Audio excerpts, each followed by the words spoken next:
Saya Salman Al-Farisi, bagian substansi sarana prasarana alat kesehatan dan kalibrasi Dinas Kesehatan Kabupaten Kuburaya. Kebetulan pada saat ini saya selaku PLH daripada bidang FPS. Pertama, apa tantangan utama pemerataan sarana kesehatan di Kuburaya? Di dalam Peraturan Menteri Kesehatan Permenkes RI nomor 19 tahun 2024 itu lebih ditekankan kepada peningkatan sumber daya manusia dan juga alat kesehatan. Nah, tantangan kita pada saat ini kita ada memiliki 21 puskesmas, di mana ada 11 itu yang rawat inap dan 10 rawat jalan. Kita ada memiliki 9 kecamatan, artinya sebaran daripada puskesmas ini ada yang berada di darat dan ada yang berada di daerah perairan atau kepulauan. Otomatis sebaran daripada alat ini, alkes, terutama yang menjadi tantangan adalah alkes yang rentan akan jauh untuk dibawa. Itu pertama, permasalahan yang sangat urgen bagi kami saat ini. Kemudian untuk mengatasi hal tersebut, kami dari Dinas Kesehatan di bagian substansi sarana prasarana dan alat kesehatan berusaha untuk terus meningkatkan daripada alkes itu sendiri, yaitu dengan kunjungan yang namanya kalibrasi. Di dalam pemenuhan kebutuhan itu ada juga yang namanya maintenance. Maintenance itu artinya alat yang tadinya rusak kita perbaiki. Sedangkan kalibrasi itu adalah perawatan terhadap alat itu sendiri.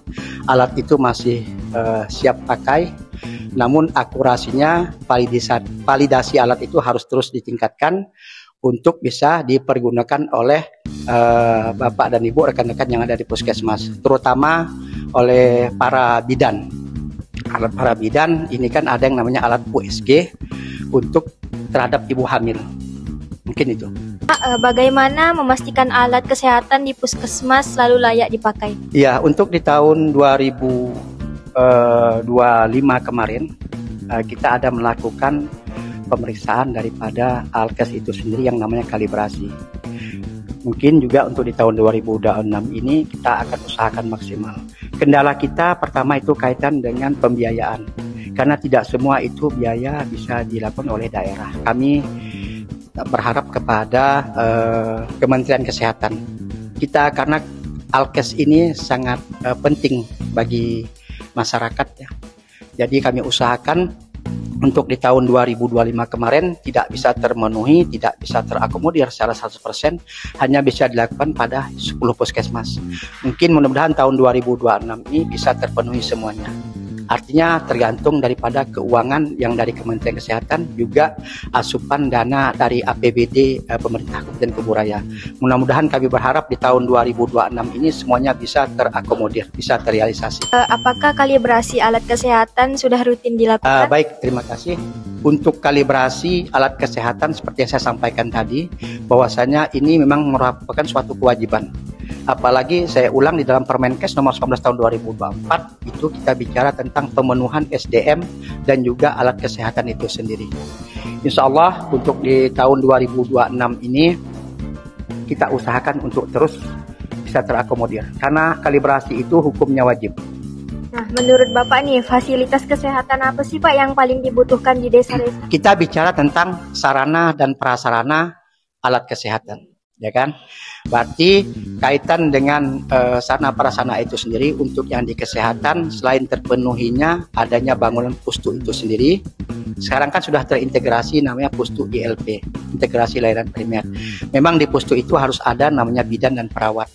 Nah, kaitan yang sekarang tidak terlepas daripada untuk skala ukurnya itu adalah pada alat kesehatan, bidan terutama USG untuk persalinan ya, untuk memantau daripada perkembangan janin pada ibu hamil. Mungkin saat ini seperti itu. Pertanyaan terakhir nih Pak, apa inovasi terbaru untuk meningkatkan kualitas sarana kesehatan? Baik, terima kasih. Inovasi kami saat ini di Dinas Kesehatan setiap bidang harus memiliki inovasi. Nah, inovasi itu mungkin kami dari sarana prasarana dan alat kesehatan sifatnya mobile aja, mungkin kepada penekanan alkes.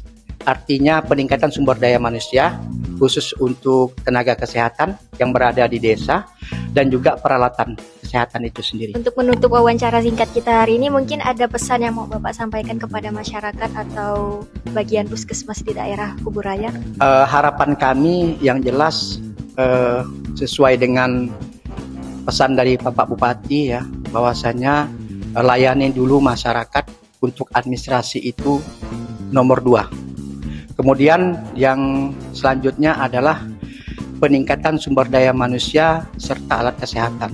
Artinya kita tidak terlepas, kami selaku dinas kesehatan ya, yang memiliki perpanjangan tangan yang ada di wilayah kecamatan yaitu puskesmas serta jejaringnya, baik itu pustu dan klinik dan sebagainya. Bahwasanya kita dalam melayani itu tidak terlepas daripada 5S. Senyum, sapa, salam, sopan santun. Itu yang pertama ya, yang harus menjadi penekanan. Kemudian didukung dengan SDM itu sendiri serta alat kesehatan. Mungkin itu aja, terima kasih.